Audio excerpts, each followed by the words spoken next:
నమస్తే, welcome to okay TV. ఏదైతే Basheerbagh press club రావడం అనేది ఇక్కడ కరెన్సీ పైన ఏదైతే ఇండియన్ కరెన్సీ పైన అంబేద్కర్ గారి ఫోటో పెట్టాలని చెప్పేసి పెద్ద ఎత్తున అయితే ఒక ప్రోగ్రామ్ అయితే ఏర్పాటు చేయడం జరిగింది. దానికి సంబంధించి ముఖ్య అతిథిగా ఏపూరి సోమన్న గారు రావడం జరిగింది. మాట్లాడదాం అసలు ఎందుకు ఇట్లాంటి ఆలోచన తీసుకోవాల్సి వచ్చింది అన్న, చెప్పండి ఎందుకు అసలు ముఖ్య ఉద్దేశం ఏంది ప్రోగ్రామ్? ఆర్బీఐ సృష్టికర్త రూపాయి యొక్క విలువ పడిపోతున్న కాలంలో రూపాయికి ఉన్నటువంటి విలువను చెప్పినటువంటి మహానుభావుడు ఆర్బీఐ సృష్టికర్త బాబాసాహెబ్ అంబేద్కర్ ఫోటోను కరెన్సీ నోటుపై ముద్రించాలని డిమాండ్ చేస్తూ నా మిత్రుడు జైర్పోతుల పరశురామ గారి నాయకత్వంలో 18 రాష్ట్రాల్లో ఒక గొప్ప చైతన్యవంతమైన కార్యక్రమాలు నిర్వహించారు. పాదయాత్రలు చేశారు, పోరాటాలు చేశారు. ఈ కార్యక్రమాన్ని కేంద్ర ప్రభుత్వం దృష్టికి తీసుకుపోయి ఆర్బీఐ మీద ఒత్తిడి పెంచి గాంధీతో పాటు బాబాసాహెబ్ అంబేద్కర్ ఫోటో కూడా ఉండాలనేది మా డిమాండ్. దీనికోసం తెలుగు రాష్ట్రాల్లో ఉన్నటువంటి కౌలు కళాకారులతో పాటు 18 రాష్ట్రాల్లో ప్రతినిధులు పెద్ద ఎత్తున మార్చి 26న ఢిల్లీపై దండోరా, ఈ ఢిల్లీపై దండోరా అనేటువంటి కార్యక్రమాన్ని పెద్ద ఎత్తున నిర్వహిస్తా ఉన్నాం. అది విజయవంతం చేయడం కోసమే ఈరోజు పోస్టర్ ఆవిష్కరణ కార్యక్రమం జరిగింది. దీనికి గౌరవ రాజ్యసభ సభ్యులు బీసీ సంఘం జాతీయ అధ్యక్షులు మన ఆర్ కృష్ణ గారు కూడా ముఖ్య అతిథిగా హాజరయ్యారు ఈ కార్యక్రమానికి. నిజంగానే సాధ్యమేనా? ఎందుకంటే కేంద్ర ప్రభుత్వం ఉంది కాబట్టి కేంద్ర ప్రభుత్వంలో ఎక్కువగా పార్లమెంట్ లో కేంద్ర ప్రభుత్వం సంబంధించిన సీట్లు ఉన్నాయి కాబట్టి వీళ్ళందరూ అనుమతిస్తారనుకుంటున్నారు దీనిపై. ఎస్, 100% సహకరిస్తారు. ఇది న్యాయమైన కోరిక, న్యాయమైన డిమాండ్, కష్టతరమైన పని కాదు.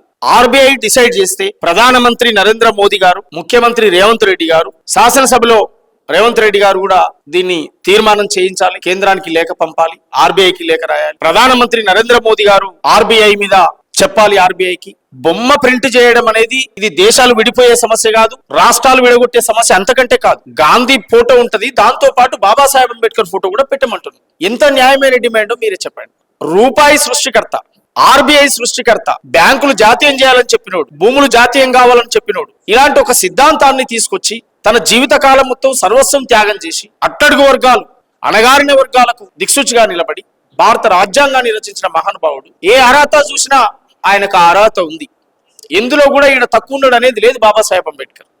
అందువల్ల ఆయనకు సంబంధించి ఖచ్చితంగా ఫోటోను వేయడం అనేది న్యాయమైన డిమాండ్. ఇది మా మిత్రునికి వచ్చిన ఆలోచనను దీన్ని 18 రాష్ట్రాల్లో ప్రచారం చేసి ప్రాచుర్యం చేసి ఇప్పటికే వెలుగులోకి తీసుకొచ్చారు. కేంద్ర మంత్రులు కూడా ఆర్బీఐకి లేఖ రాశారు, ఇది న్యాయమైన డిమాండే అని చెప్పి. అందువల్ల ఇది పరిష్కారం అయింది. కరెన్సీ నోట్లపై అంబేద్కర్ ఫోటోను ముద్రించేదాకా ఈ పోరాటం కొనసాగుతుంది. ఇది మా నాయకత్వంలో మార్చి 26న ఢిల్లీపై దండోరా, వేలాది మంది కౌలు కళాకారులతో ఒక గొప్ప ప్రదర్శన కూడా నిర్వహిస్తా ఉన్నాం. దీన్ని విజయవంతం చేయాలని చెప్పి కౌలకు, కళాకారులకు, ఉద్యమకారులకు, బహుజనవాదులకు, బాబాసాహెబ్ అంబేద్కర్ ను అభిమానించేటువంటి అందరు కూడా యావత్తు ప్రజలకు తెలియజేస్తాం. మీరు అన్నట్టుగా ఆర్బీఐ సృష్టించింది డాక్టర్ బిఆర్ అంబేద్కర్. ఎందుకు కరెన్సీ నోట్ల పైన అప్పటి నుంచి ఇప్పటికి కనీసం అంబేద్కర్ ఆడవాళ్ళు లేకుండా చేసిన అంటే ఎవరు చేశారు అనుకుంటుంది? 90 సంవత్సరాలుగా ఇది ఒక మహత్తరమైన దుర్మార్గమైన కుట్రలో భాగమే ఉంటది. ఇప్పుడు చరిత్ర నిర్మించిన వాడే, చరిత్ర ఎవరైతే నిర్మిస్తారో, ఎవరైతే చరిత్ర సృష్టిస్తాడో ఆ చరిత్రకు వారు నాయకత్వం లేకుండా పోయింది. బాబాసాహెబ్ అంబేద్కర్ది కష్టము, కానీ ఫలితం వచ్చేగాడు బాబాసాహెబ్ అంబేద్కర్ ఆనవాళ్ళే లేవి. అందువల్ల బాబాసాహెబ్ అంబేద్కర్ది పెట్టాలంటారు. అణచివేతలో భాగమే ఇవన్నీ కూడా. ఎవరు అంటే ఎవరు ఒకని పేరు చెప్ప. ఇప్పటికి కూడా ఈ హైదరాబాద్ లాంటి పట్టణాల్లో, ఇంత చైతన్యవంతమైనటువంటి ప్రాంతాల్లో కూడా ఎవడన్నా ఇప్పటికీ దళితుడు ఎక్కడన్నా రూమ్ ఉండడానికి పోతే ఏమిటోళ్ళు మీరంటే మన కులం పేరు చెప్తే రూమ్లు ఇవ్వడు. తెలుసా ఇంత దుర్మార్గమైన? అంటే ఆ కాలంలో బాబాసాహెబ్ అంబేద్కర్ ఎంత అణచివేసి ఉంటారు, ఆ కాలంలో ఎంత టార్చర్ పడి ఉంటాడు, ఆ కాలంలో కూడా నిలబడి ఎదురీదినటువంటి మహానుభావుడు.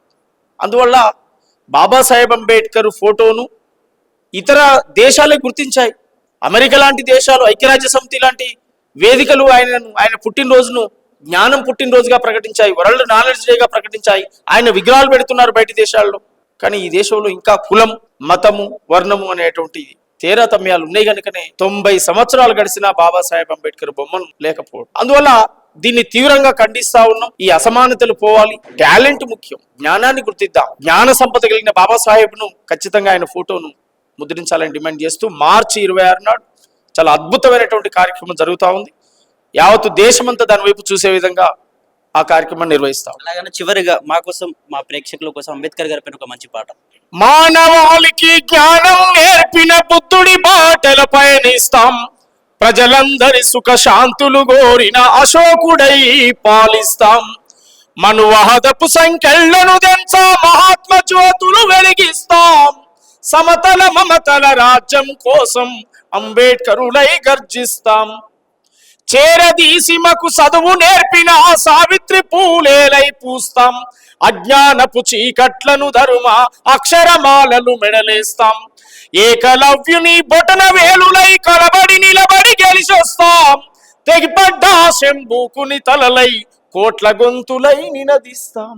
కోట్ల గొంతులై నినదిస్తాం.